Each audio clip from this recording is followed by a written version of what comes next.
crew is instrumental in keeping Dallas vibrant and although stern when she needs to, at least for some of us, all over Texas, lovingly refer to her as Mom. Please welcome Lily Grad and mother of NAIFA-Dallas, Karen True.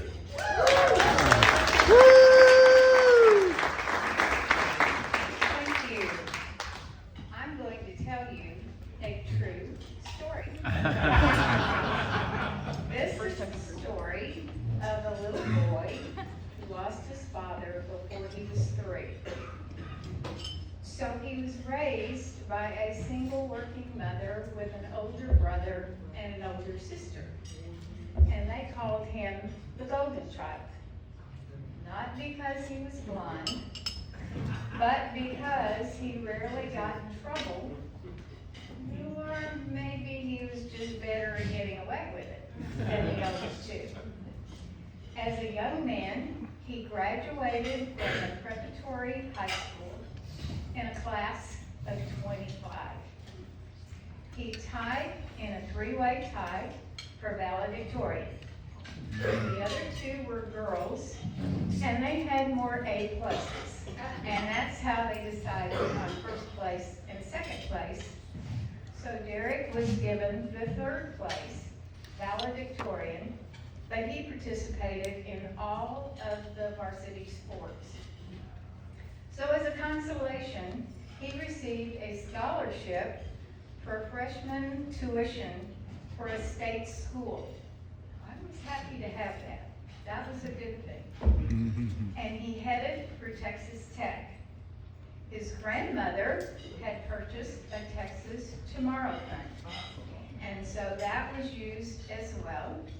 And with a little help from his mom, he tutored and he worked his entire college career, and he graduated with no debt. Wow.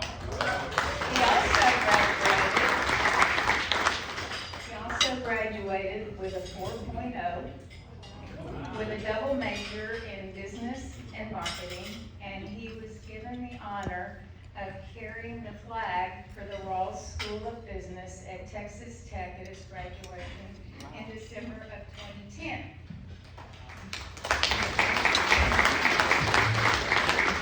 I've embarrassed you yet? Okay, I'm going to try harder. Andre Bravo was on our Dallas board as Derek was graduating, and I announced to my board, my son needs a job.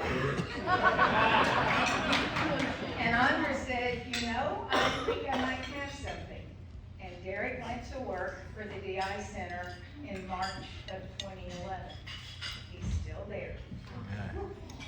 The man that he has become is a devoted husband to Emily, and he has 4 of the most adorable children, and Owen, Tristan, Reese, and Charlotte. Derek is a 3rd generation NAIFA member.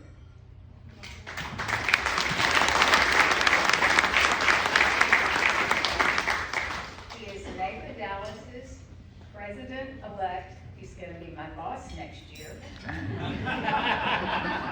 And he's NAIFA-Texas's YAT Leader of the Year. He's my son, and I'm the proud mama. I love you.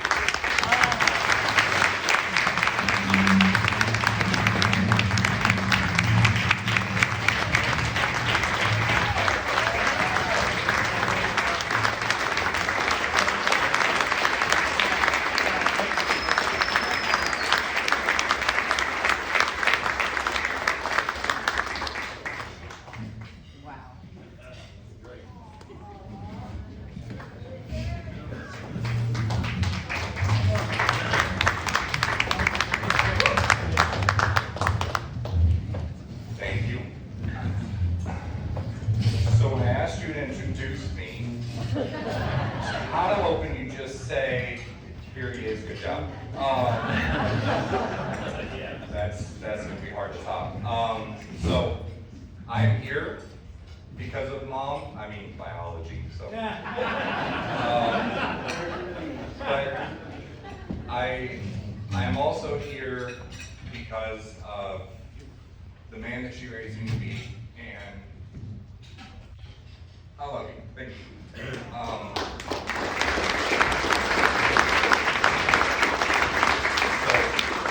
I'm grateful to be here. I'm only here because of people in this room, quite frankly, and a few that aren't here. So I'm gonna start with the ones that aren't.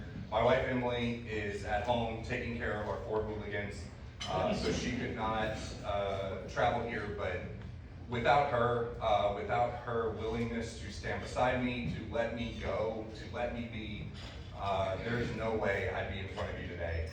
She is a saint.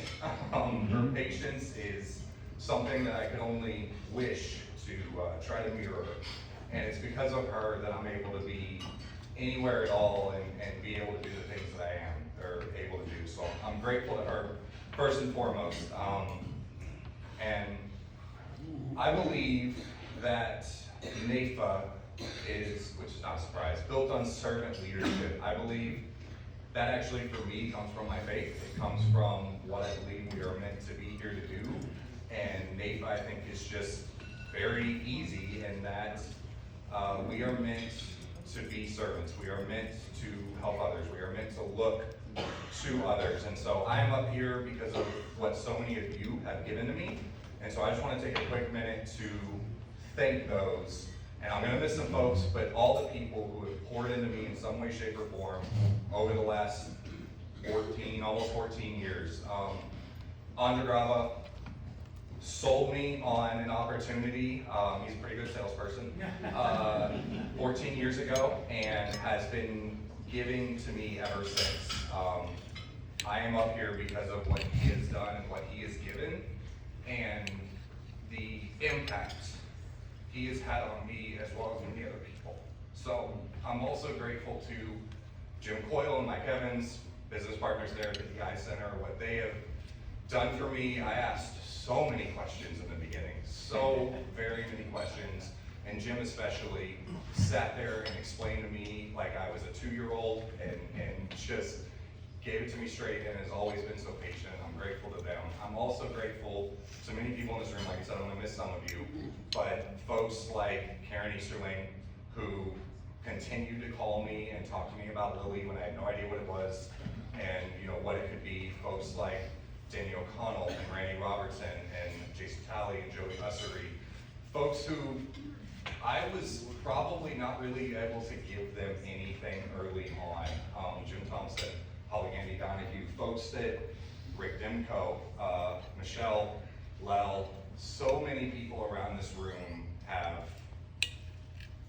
been there for me, have just cared about what happened, where I came from, and what was next. And for that, I can only hope to be half the steward of this association that you all have been for my time here. So thank you all. I'm eternally grateful.